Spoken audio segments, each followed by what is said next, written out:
Assalamualaikum warahmatullahi wabarakatuh. Kembali lagi di podcast Suara 8. We can hear your voice. SMK Negeri 8 Idola. Inovatif, disiplin, kolaboratif.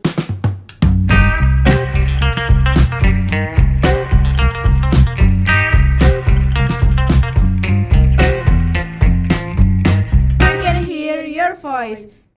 Kembali lagi di segmen DSS. Kali ini bersama aku Atia. dan aku Rati.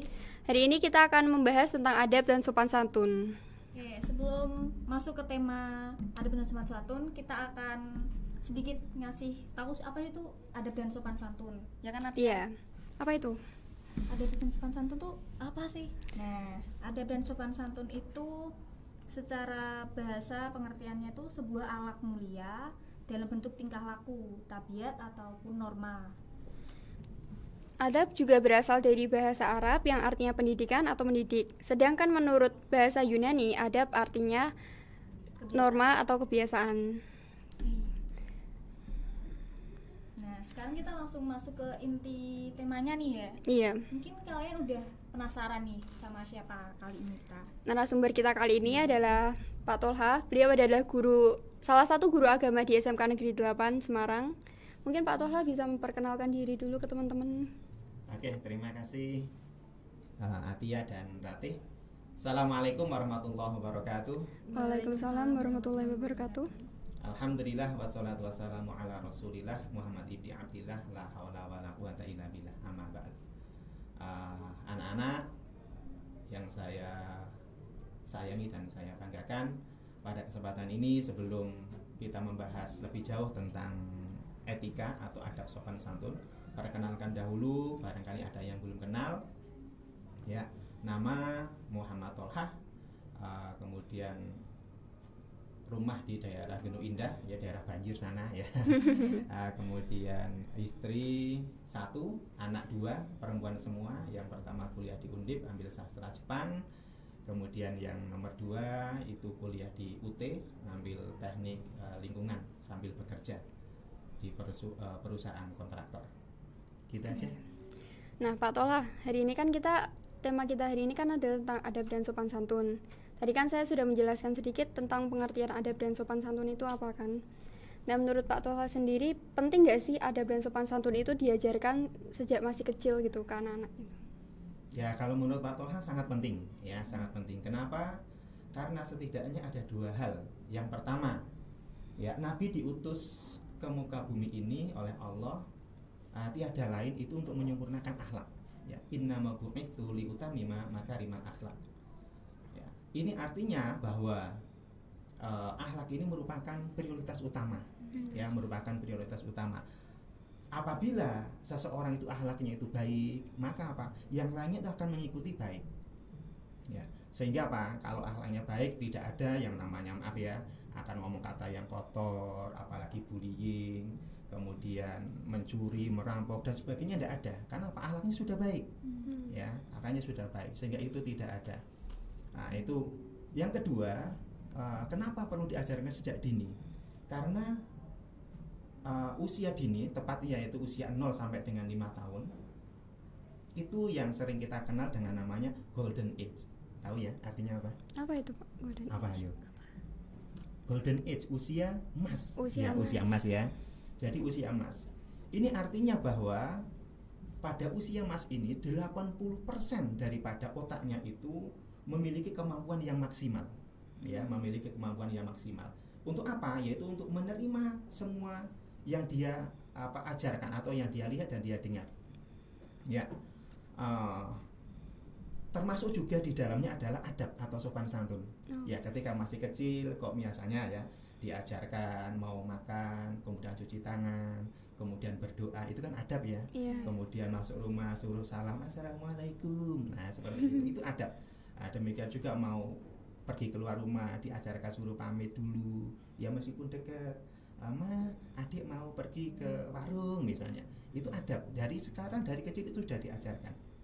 Nah, pepatah itu mengatakan ketika anak tadi diajarkan sejak kecil apapun itu seperti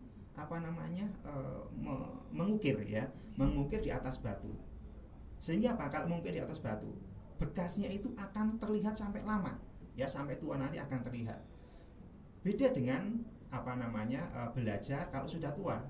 Ya, misalnya sudah tua itu seperti ngukir di atas air, ya atau baru ditulis langsung hilang. Hari ini gitu. dengar, hari ini lihat, hari ini ngapalin, besok sudah hilang. Demikian juga diajarin adab. Ya, atau coba misalnya doa mau keluar rumah misalnya. Sudah tua karena diajarin ya udah enggak apal-apal. Tapi ketika masih kecil diajarin sekali, ya coba anak-anak kita doa ya sebelum keluar rumah, doanya Bismillahi tawakkaltu 'alallahi la haula wala quwata illa billahil aliyyil azim. Misalnya seperti itu ya. Anak kemudian hafalkan. Dia akan hafal sampai sana dan akan ingat ketika akan pergi pasti dia akan berdoa. Betul. Nah, gitu ya. Tapi kalau sudah tua, apa ya kemarin doanya ya lupa. Udah lupa ya, gitu Pak ya. Nah, itu. Mungkin itu apa yang sedikit Pak Toha sampaikan. Oke, jadi berarti mengajarkan anak dari usia dini tentang adab dan sopan santun itu penting ya. Nah, sebagai guru agama nih Pak, dan sebagai orang Jawa juga ya tentunya, Pak Toha tuh, menurut Pak Toha sendiri, adab dan sopan santun dari sisi agama dan Jawanya tuh gimana? Seperti apa gitu? Gini, kalau kita ngomong masalah sopan santun, sopan itu kan berhubungan dengan ucapan ya, sopan dengan ucapan. Sedangkan santun itu berhubungan dengan tindakan atau perbuatan. Nah, di dalam agama Islam itu sudah diajarkan ya secara rinci, tapi salah satu diantaranya adalah Islam mengajarkan kalau kita mau ngomong maka ucapkanlah atau ngomonglah yang baik-baik. Ya kalau nggak bisa ngomong baik lebih baik nggak usah ngomong. Nah, dalam hadis disebutkan yaitu mangkana yu'minu billahi wal yaumil akhir falyaqul khairan aw liyasmut. Barang siapa yang beriman kepada Allah dan hari akhir, hendaklah dia itu mengatakan yang baik-baik. Kalau tidak bisa ngomong yang baik, ya lebih baik diam.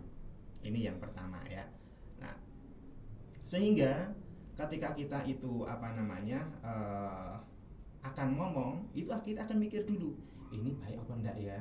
Nah, kan seperti itu, akan berpikir baik apa enggak ya. Kalau misalnya baik ya udah tak ngomong. Kalau enggak baik udah diam aja lah, daripada aku nanti ngomong tapi bisa menyinggung orang lain, nyakiti hati orang lain gitu ya, nyakitin orang lain, udah tak diam saja. Nah, itu yang pertama itu. Kenapa kok harus dipikir ya? Kenapa kok ngomong yang baik ya? Sama-sama ngomongnya, kan ngomong ya, ini ngomong misalnya astagfirullah gitu ya. Misalnya kita kaget astagfirullah. Nah, sama-sama ngomongnya dengan maaf ya, yang orang suka latah itu kaget misalnya kakek aneh, maaf ya langsung seperti itu kakek aneh dan kata-kata yang lain, sama-sama ngomong satu kakek aneh satu astagfirullah, kenapa kok tidak ngomong astagfirullah aja? Kan gitu, ngomong kakek aneh atau mungkin anjir atau apalah yang lain-lain itu ya. Nah, itu kan malah berdosa. Sama-sama ngomong kan milih yang berpahala kan gitu, astagfirullahaladzim, Allahu Akbar, kaget misalnya gitu kan, itu kan berpahala. Itu dari sopan ya. Kalau dari santun ya, dari santun tadi hubungannya sama apa? Perbuatan ya, perbuatan. Jadi sama perbuatan. Nah, Islam juga mengajarkan ya tentang santun ini. Apa salah satu hadisnya? Yaitu apa? Al muslimu man salamal muslimuna min lisanihi wa yadi, ya. Orang muslim itu adalah orang muslim yang lainnya itu merasa aman, merasa selamat akibat daripada lisan dan perbuatannya. Nah, Islam memberikan batasan itu. Gimana agar kita itu orang Islam, agar orang Islam yang lain itu bisa selamat itu bagaimana? Ya, jangan sampai kita itu bertetangga, maaf ya, misalnya kita itu bertetangga, kemudian karena kita suka musik rock atau musik dangdut gitu ya, nah kemudian kita setel keras-keras. Nah, kemudian ada tetangga maaf sedang sakit gigi misalnya. Wah, kita udah dong seperti itu kan. Aduh. Nah, itu kan apa? Kita menyakiti orang lain. Ganggu. Ya, mengganggu kan. Dengan apa? Tangan kita dikerasin. Ya, dengan suara kita ikut nyanyi bungok-bungok. Kan seperti itu. Nah, kemudian dari sudut orang Jawa ya. Orang Jawa itu kan mengajarkan tentang kromo ya, unggah-ungguh perbuatan. Kalau kromo itu bahasa ya, kan ada bahasa nguku, ada bahasa kromo. Nah, itu untuk apa? Untuk menghormati orang yang lebih tua. Kalau misalnya apa, maaf Pak, kula badhe kondur kan seperti itu, atau maaf Bapak asmo sinten misalnya, maaf ya bahasa Jawanya Pak Toha jelek. Misalnya seperti itu, nggak bisa Pak jenengmu sapa Pak. Nah, itu tidak menghormati kan, Nggak gitu. sopan Tidak gitu. sopan gitu ya. Nah, itu orang Jawa itu ditanamkan sejak kecil. Ya, bahkan di dalam bahasa Indonesia kan tidak ada itu yang dari ngoko, kemudian ada kromo, ada lagi apa? Kromo alus, kromo inggil. Romo Inggil. Nah kan seperti itu tingkatannya gitu kan, ada macam-macam itu, pala tidak tahu itu. Nah kan seperti itu untuk apa? Untuk aku kalau sesama anak kecil ngomongnya itu bagaimana, sesama seumuran ngomongnya bagaimana, jangan dianggap sama semuanya.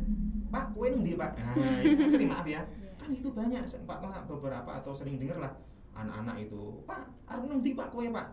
Wes pakai kowe lho bapak dhewe kok ya dikoek-koek iki. Ya kalau daripada ngomong, maaf ya, ngomong bahasa Jawa tapi kasar, ya lebih ngomong bahasa Indonesia saja. Pak mau kemana Pak? Nah kan lebih enak gitu ya. Iya. Gitu. Nah, kemudian unggah-ungguh. Orang Jawa itu juga mengajarkan unggah-ungguh. Unggah-ungguhnya itu bagaimana? Unggah-ungguhnya, maaf ya, misalnya ketika ketemu ada orang ya, misalnya ada guru di depan, ya misi Pak. Ya kan gitu. Itu unggah-ungguh. Itu kan bukan ada Bapak Ibu guru sedang di sini nunyu saja kan gitu. Ya udah nggak permisi, jalannya untuk kayak gini. Nah itu kan, maaf, itu jadi kan tidak sopan. Nah itu menurut Allah seperti itu. Kan sekarang kita biasanya sering mendengar kata ungkapan apa kayak mengumpat gitu ya Pak. Nah menurut Pak Toha gimana Pak? Ungkapan apa mengumpat ya, Iya, mengumpat. itu kalau menurut Pak Toha, kalau dia selaku orang yang beragama Islam, itu Islam itu melarang ya namanya mengumpat. Ya bahkan umpatan tadi diancam, yaitu dengan neraka wel di dalam surat Al-Humazah.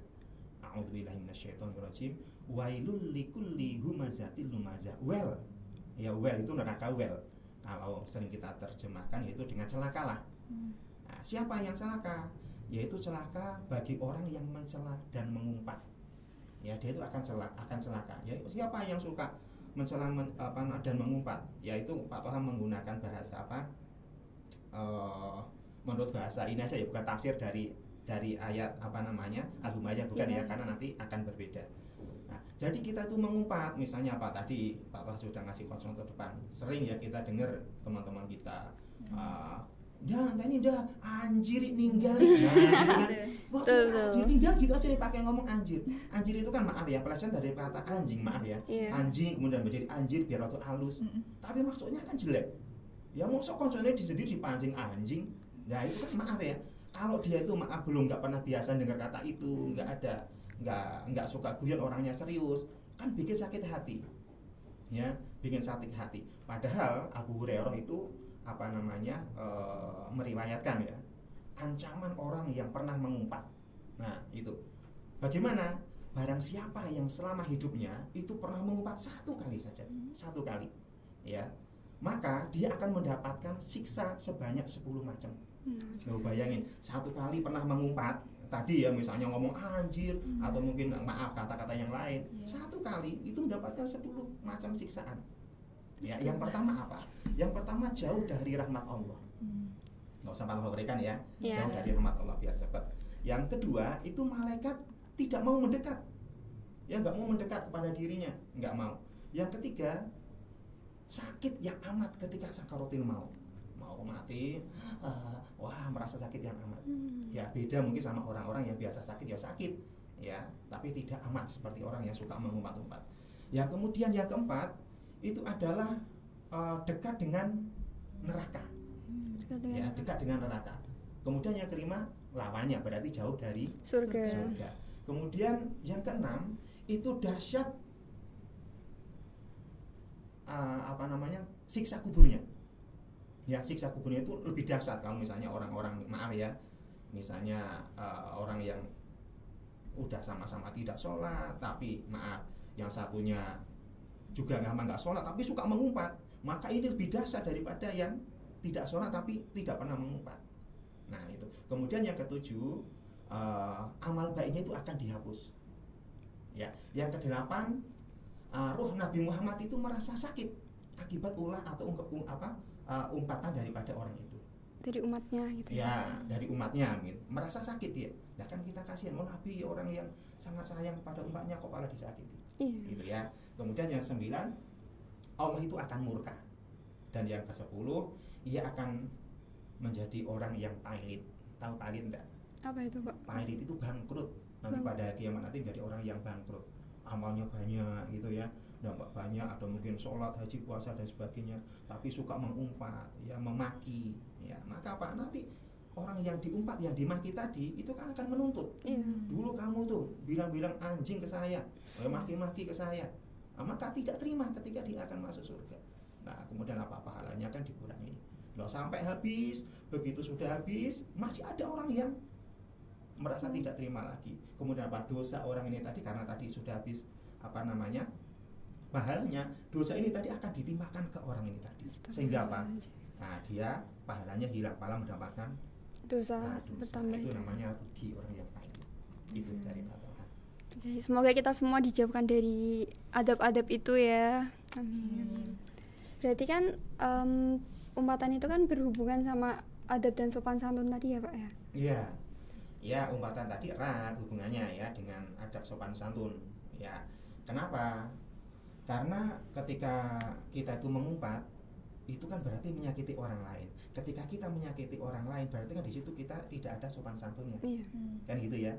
Kan nggak ada sopan santun. Nah, sopan santun nggak mungkin menyakiti. Wong jalan aja permisi, lah kan seperti itu. Kan nggak nyakitin. Lah ini kok jalan aja harus nggak permisi, atau malah ada kata-kata tadi. Ya itu kan jadi menyakitkan orang lain. Nah, sudah berapa parah kata Pak anak-anak apa mengumpat kayak gitu, atau ya sekarang kan kayak gitu ya Pak ya, gimana?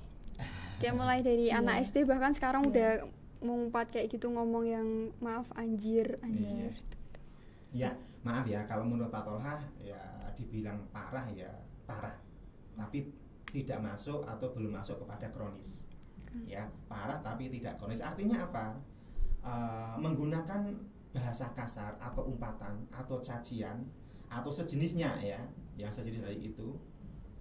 Karena ungkapan cacian makin tadi itu kan jelek. Ya, itu kan jelek. Karena jelek maka apa? Akan terlihat. Ya akan terlihat meskipun yang ngomong itu satu, yang ngomong cuma satu di sekolah sini, tapi di sana dia ngomong, di sana ngomong, sehingga seolah-olah dia itu akan terlihat banyak. Ya coba ini paham Mbak ilustrasi ini ya. Coba menurut ya kalian coba, kalau dari kertas ini apa yang kalian lihat? Titik hitam. Putih. Oke, ya kalian akan mengatakan titik hitam, padahal ini kan yang gede kan yang putih. Iya. Tapi kenapa kalau kita melihatnya titik hitam?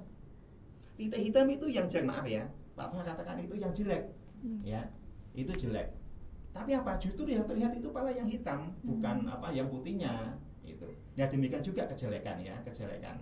Nah, ketika mengumpat, ya Pak Tolha tadi mengatakan bahwa mengumpat itu dikatakan parah karena hampir semua tempat itu ada, atau mungkin kita pernah mendengar contoh ya di sekolahan Pak Tolha jalan, anjir.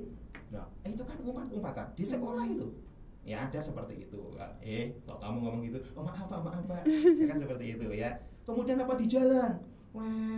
Waduh, maaf ya. Iya. Ulah itu keluar kata-kata itu, ungkapan. Kemudian apa di pasar? Ya juga sama ada ungkapan itu. Ya di mana-mana, bahkan di rumah. Ya. Di rumah itu Pak Tolha ya di jalan, Pak Tolha ada di rumah gini, anak-anak SD itu naik sepeda-sepeda, ini dah, suik kakek aneh. Nah itu kan kamu apa umpatan-umpatan, ya umpatan-umpatan. Nah itu ya seharusnya ya, maaf ya, kita selaku insan yang terpelajar, ya hendaknya bisa menjauhkan daripada ungkapan-ungkapan itu. Karena apa? Betapa besarnya dosa yang akan diterima oleh orang yang suka Mengumpat tadi. Begitu. Oke. Nah, tadi kan mengumpat kan nggak boleh ya Pak. Lah itu faktornya itu apa aja Pak mungkin?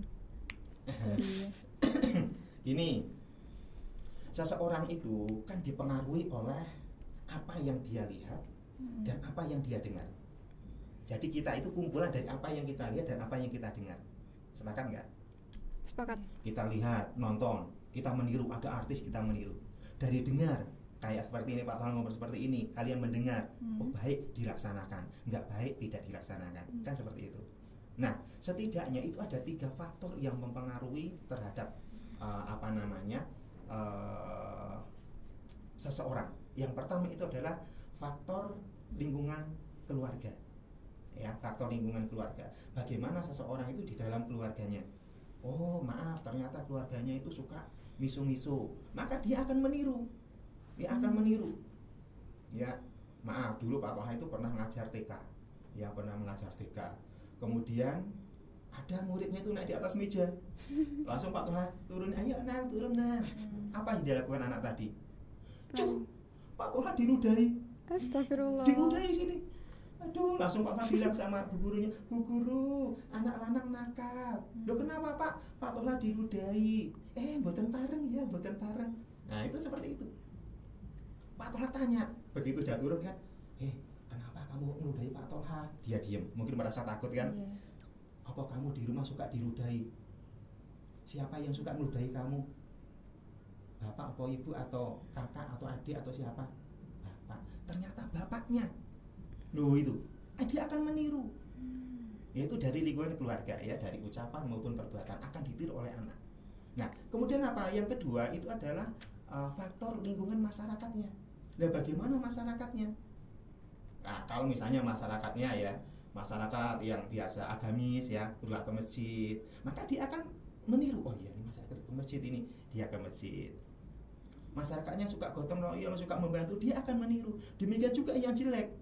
Ya, masyarakatnya suka miso-miso, ya suka maki-maki, dia juga sama akan meniru seperti itu. Ya, kemudian yang ketiga itu adalah faktor lingkungan sekolah. Nah, lingkungan sekolah juga sama ya, di lingkungan sekolah kita juga mempengaruhi. Maka apa? Kalian kalau sekarang masuk di SMK 8 itu sudah benar ya. Karena apa? Kalian inginnya itu apa? Saya kepingin mahir di IT misalnya gitu kan. Sudah benar masuk di sini. Itu lingkungan yang mempengaruhi. Nah, untuk ahlaknya bagaimana? Ahlaknya juga sama. Ya, di SMK 8 diarahkan oleh Bapak dan Ibu guru ya, entah guru agama, guru PPKN ataupun Bapak Ibu guru yang lainnya yang ketika melihat anak-anak melakukan yang salah akan langsung ditegur. Kan itu.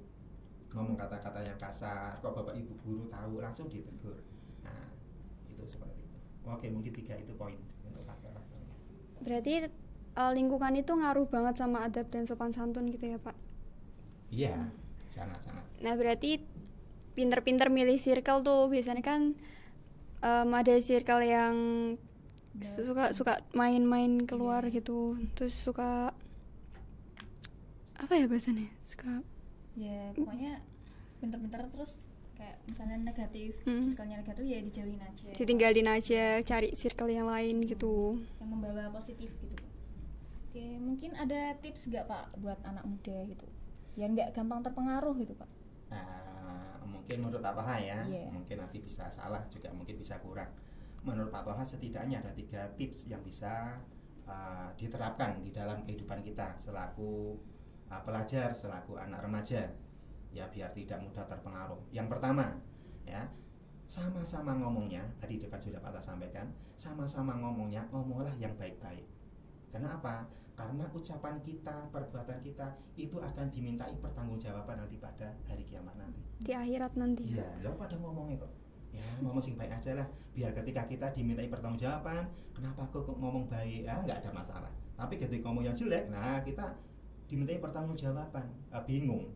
Ya, bingung. Yang kedua, baca, tonton, dan dengarkan yang baik-baik. Ya, kayak seperti ini, ya, melihat, menonton yang baik. Gitu kan, melihat ceramah, baca buku-buku yang baik, ya, baca tentang agama, akhlak dan sebagainya, ya, kemudian mendengarkan radio dan sebagainya lah, ceramah dan sebagainya ya, itu yang baik-baik. Kenapa? Inna sam'a wal absara wal fu'ada, semuanya itu akan dimintai pertanggungjawaban, ya, akan dimintai pertanggungjawaban semuanya. Ya, artinya apa? Ya, kita melihat yang baik, mendengarkan yang baik, kemudian apa? Membatin juga yang baik-baik saja, jangan batin yang jelek-jelek. Ya, kemudian yang ketiga, itu ingat akan azab Allah. Bahwa apa yang kita lakukan di dunia ini, kalau itu baik akan mendapatkan pahala, kalau buruk akan mendapatkan siksa. Udah ingat itu aja. Kalau 3 hal poin itu tadi kok kita bisa melaksanakan, insya Allah ya kita tidak akan mudah terpengaruh oleh apapun lingkungan itu. Nah, hal-hal negatif gitu ya. Iya, yang ada di masyarakat.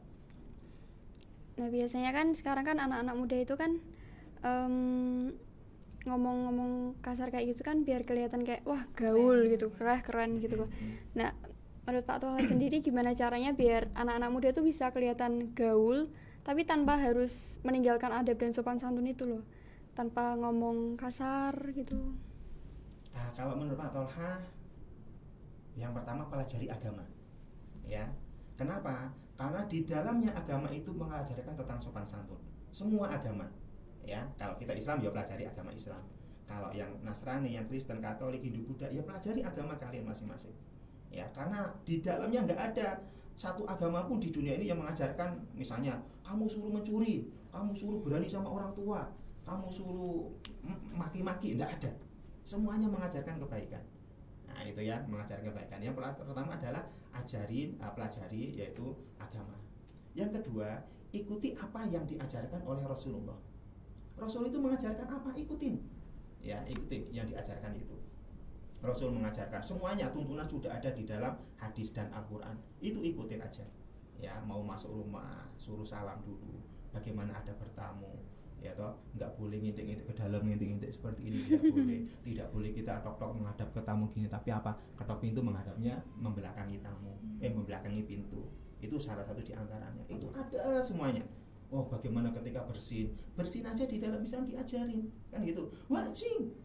Ya alhamdulillah. Jangan maaf, orang yang tidak memiliki akhlak tadi malah diplesetke wajingan. Loh, wajin malah disambung wajingan. Ya, kan itu udah harusnya kan bersyukur kan? Iya. Ada berjuta-juta virus keluar dari tubuh kita. Harusnya sakit karena dikeluarkan melalui bersin tadi sehingga jadi tidak sakit. Nah, itu kok malah diucapin dengan wajingan. Nah, itu kan menghina Allah. Nah, itu namanya akhlak, ya. Itu mengajarkan apa Rasul sudah mengajarkan itu semuanya. Kemudian yang mendengar suruh mengucapkan apa? Yang wajib alhamdulillah, yang mendengar mengucapkan yarhamukallah untuk laki-laki, untuk perempuan yarhamukillah. Kemudian kita doain lagi apa? Yahdikumullah wa yuslihu balakum. Nah, itu kan seperti itu ya.